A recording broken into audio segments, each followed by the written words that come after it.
Hey guys, so if you clicked on this video, you probably have a few questions about COVID-19. I'm going to share with you in this video my own personal experience, my signs, my symptoms, and some things that I did to help me get through the process. So let's get into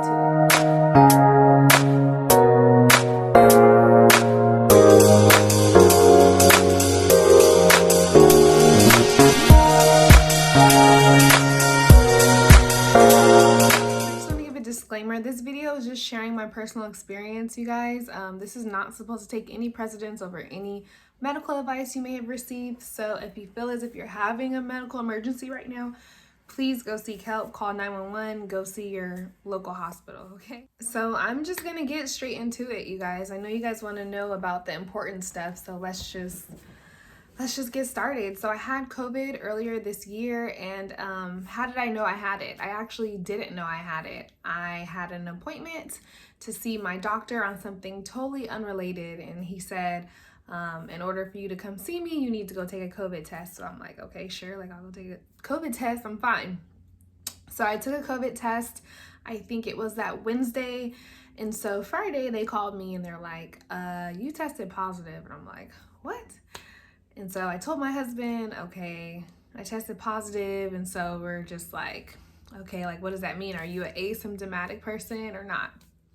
So symptoms. So I got told that I was positive on Friday. On Saturday, I would believe that's my first symptom. My husband was cooking breakfast and he made waffles and eggs and, you know, the works, everything that I like to eat. And so I was ready to eat, but then when he gave me my plate, I literally took just one bite of the waffle. So I didn't have an appetite, and I was just like, that's a little weird because I usually like tear up breakfast on a Saturday morning. So my appetite was a little bit off. And then also on Saturday, I was sleepy. I took naps a lot, but it wasn't anything too crazy. So Saturday, Sunday, I was okay, a little bit tired. Monday came and I started feeling heaviness in my chest. And when I say heaviness, I mean I was taking deep breaths like this, but it literally felt like I was breathing through a straw. And so yeah, I was freaking out because I was like, oh my gosh, like, am I dying? Is my throat closing? What's going on? And so one thing that I bought, let me see. One thing I bought was this pulse ox. Pretty much, I wanted to make sure that my body was receiving the amount of oxygen. So I purchased this off of Amazon. I'm not gonna go through each thing, but you put this on your finger and it tells you how much oxygen is going down to like the capillary level, like your blood vessels. So my oxygen was still good. It was still reading like 97, 98.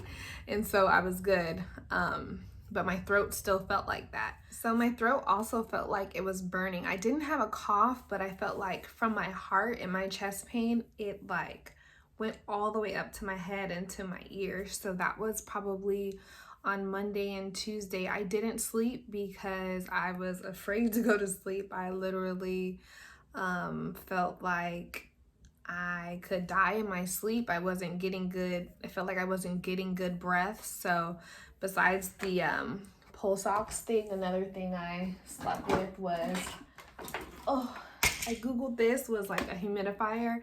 I learned that humidification can also like relax the throat, maybe open up the airway and things like that. So while I was having the heart pains, the chest pains, my throat feeling like it was closing, I also lost my sense of smell, not my sense of taste.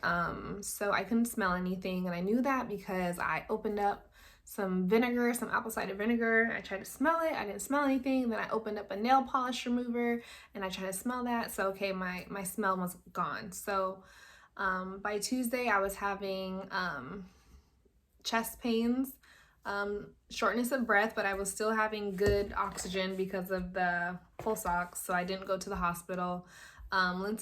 Loss of smell, and just tired. So that was at least by Monday or Tuesday. By Wednesday, I think just me Googling stuff just getting on the internet and looking up all this COVID-19, I feel like anxiety played a part in just amplifying my symptoms, or maybe in my brain, because I started freaking out. And so I was laying down and I still wasn't able to get a good sense of sleep or rest or anything like that. And I felt like that burning sensation was going up my ears and going down my arm. And so I was like, oh my gosh, I know, like, if pain radiates down the arm, I am having a heart attack. So I woke up my husband. I'm like, yo, like, take me to the ER. He's like, well, like, are you sure? Are you okay? Like, no, just take me to the ER. I literally thought I was having a heart attack.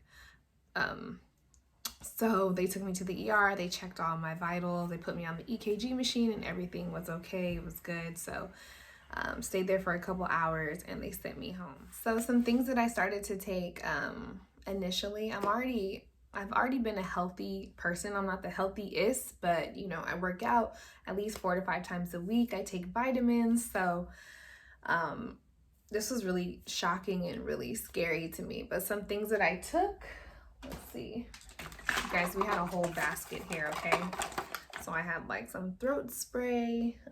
Remember I said I felt like my throat was closing. I actually put a warm towel over my throat because, like, to try to, I don't know, go push down the swelling.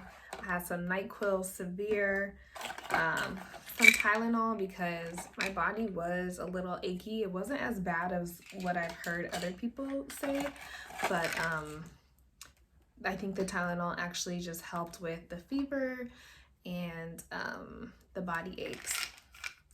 Took zinc.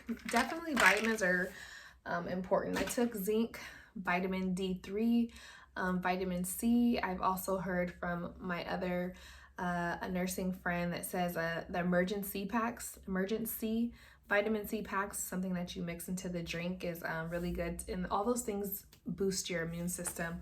I also drank like an elderberry seamoss tea, and so these are things to help boost your immune system.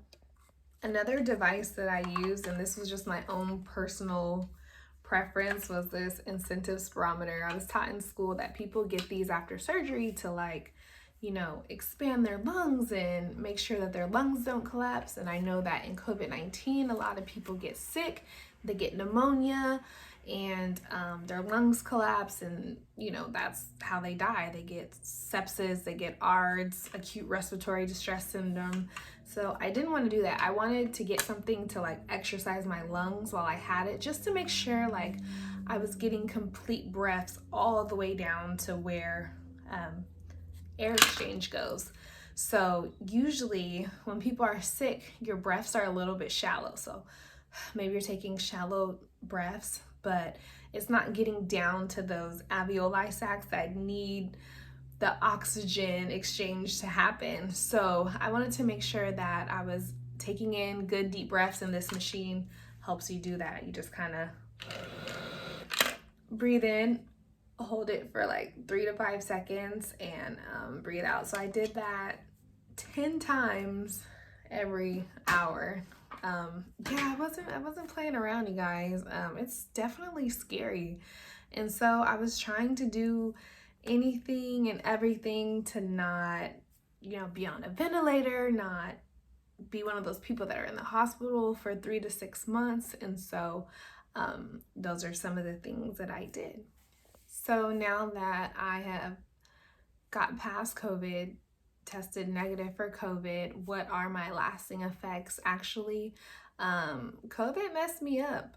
Like I said before, I work out. I used to work out 4 to 5 times a week, and now I still work out very mildly, but I'm definitely more tired. When I was saying that my chest and my heart was burning in the beginning, I actually ended up getting myocarditis, which is inflammation around the heart sac. And so I've been having chronic chest pains ever since COVID, and so I'm taking medication daily, like 2 times a day.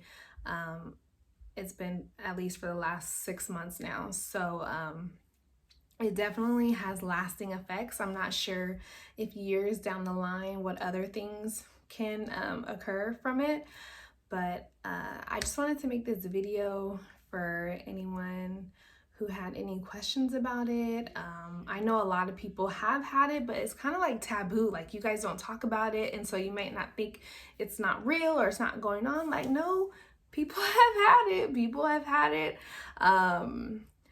But they either want to share or don't want to share. I just felt like during this time, in this time and age, like, it was important for me to tell you guys, like, it is real. It was scary for me. I felt like I was gonna die.